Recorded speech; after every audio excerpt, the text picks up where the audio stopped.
Hey guys, it's Mia Duenas again, Miss Duenas' daughter. Today's objective is the learner will read for comprehension. So remember yesterday we were talking about how Augie was taking a tour of the school and how Julian didn't really treat him very well. Today we're going to be learning about his first day jitters. We're starting on page 35. Okay, so I admit that the first day of school I was so nervous that the butterflies in my stomach were more like pigeons flying around my insides. Mom and Dad were probably a little nervous too, but they acted all excited for me, taking pictures of me and Via before we left the house, and since it was Via's first day of school too.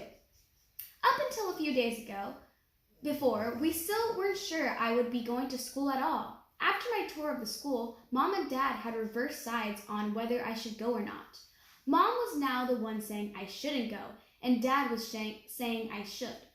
Dad had told me he was really proud of how I've handled myself with Julian, and that I was turning into a quite strong man. And I heard him tell Mom that he now thought she had been right all along. But Mom, I could tell, wasn't so sure anymore. When Dad told her that he and Via wanted to walk me to school today, too, since it was on the way to the subway station, Mom seemed relieved that we were all going together. And I guess I was too. Even though Beechard Prep is just a few blocks from our house, I've only been on that block a couple of times before. In general, I try to avoid blocks where there are lots of kids roaming around. On our block, everybody knows me, and I know everybody. I know every brick and every tree trunk and every crack in the sidewalk.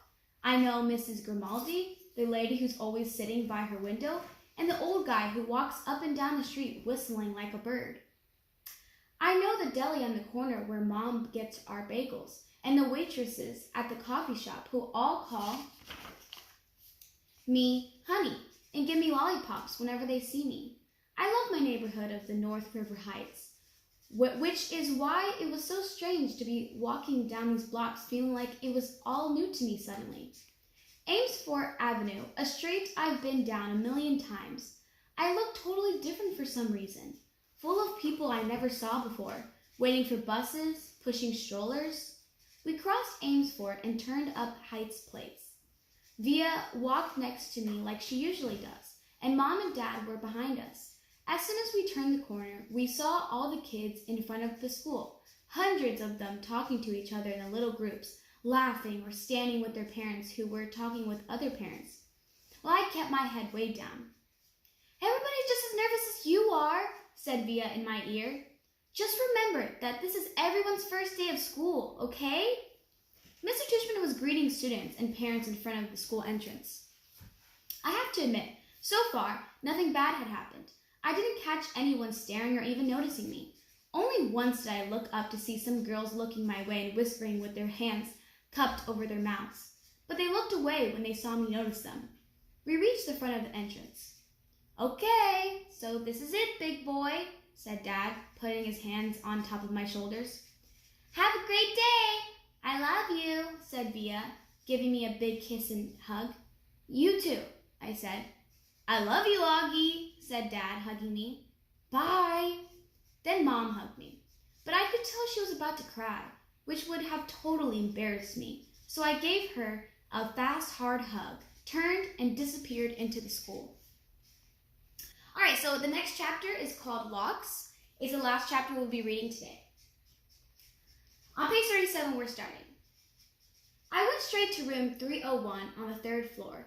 Now, I was glad I'd gone on that little tour because I know exactly where to go and didn't have to look up once. I noticed that some kids were definitely staring at me now. I did my thing of pretending not to notice. I went inside the classroom and the teacher was writing on the chalkboard while the kids started sitting at different desks. The desks were in a half circle facing the chalkboard, so I chose the desk in the middle and toward the back, which I thought would make it harder for anyone to stare at me. I still kept my head way down, just looking up enough from under my bangs to see everyone's feet. As the desk started to fill up, I did notice that no one sat next to me. A couple of times someone was about to sit next to me, then changed his or her mind at the last minute and sat somewhere else. Hey, August!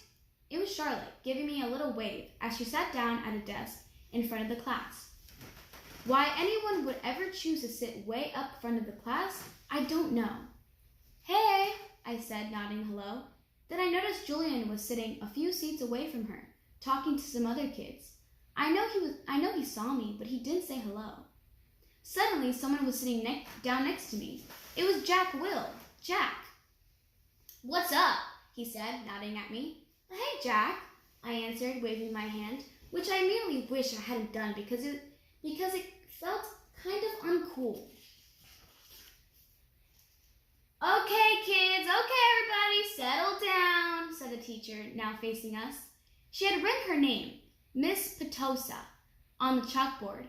"Everybody find a seat, please, come in," she said to a couple of kids who had just walked in the room. "There's a seat there's a seat right here." She hadn't noticed me yet. "Now, the first thing I want everyone to do is stop talking and..." She noticed me. "Put your backpacks down and quiet down." She had only hesitated for a millionth of a second, but I could tell the moment she saw me. Like I said, I'm used to it by now. "I'm going to take attendance and do the sitting chart," she continued, sitting on the edge of her desk. Next to her were 3 neat rows of corded folders. "When I call your name, come up and I'll hand you a folder with your name on it. It contains your class schedule and your combination lock, which you should not try to open until I tell you to. Your locker number is written on the class schedule, but I forewarned that some lockers are not right outside this class but down the hall. And before anyone even thinks of asking, no, you cannot switch lockers and you cannot switch locks. Then if there's time at the end of the period, we're all going to get to know each other a little better, okay? Okay." She picked up the clipboard on her desk and started reading the names out loud. "Okay, so Julian Albans," she said, looking up. Julian raised his hand and said, "Here," at the same time. "Hi, Julian," she said, making a note on her sitting chart. She picked up the very first folder and held it toward him. "Come pick it up," she said, kind of no nonsense. She got up and took it from her. "Exmina Chin?" She handed a folder to each kid as she read off the names. As she went down the list, I noticed that the seat next to me was the only one still empty, even though there was 2 kids sitting at one desk just a few seats away. When she called the name of one of them, a big kid named Henry Joplin, who already looked like a teenager, she said, "Henry, there's an empty desk right over there. Why don't you just take the seat, okay?" She handed him his folder and pointed to the desk next to mine. Although I didn't look at him directly, I could tell Henry did not want to move next to me, just by the way he dragged his backpack on the floor as he came over, like he was moving in slow motion. Then he plopped his backpack up really high on the right side of the desk, so it was kind of like a wall between his desk and mine. "My, Markowitz?" Miss Petosa was saying. "Here," said a girl about 4 desks down from me. "Miles Norrie?" "Here," said the kid that had been sitting with Henry Joplin. As he walked back to his desk, I saw him shoot Henry a "poor you" look. "August Pullman?" said Miss Petosa. "Here," I said, quietly raising my hand a little bit. "Hi, August," she said, smiling at me very nicely when I went up to get my folder. I kind of felt everyone's eyes burning into my back for the few seconds I stood in front of the class. And everybody looked down when I walked back to the desk. I resisted spinning the combination when I sat down, even though everyone else was doing it, because she had specifically told us not to. I was already pretty good at opening locks anyway, because I've used them on my bike. Henry kept trying to open his lock but couldn't do it. He was getting frustrated and kind of cursing under his breath. Miss Petosa called out the next few names. The last name was Jack Will. After she handed Jack his folder, she said, "Okay, so everybody, write your combinations down somewhere safe that you won't forget, okay? But if you do forget, which happens at least 3.2 times per semester, Miss Garcia has a list of all the combination numbers. Now, go ahead, take your locks out of your folders and spend a couple of minutes practicing how to open them. Though I know some of you went ahead and did that anyway." She was looking at Henry when she said that.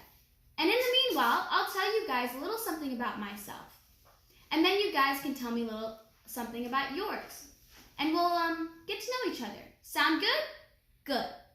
She smiled at everybody, though I felt like she was smiling at me the most. It wasn't a shiny smile like Miss Garcia's smile, but a normal smile, like she meant it.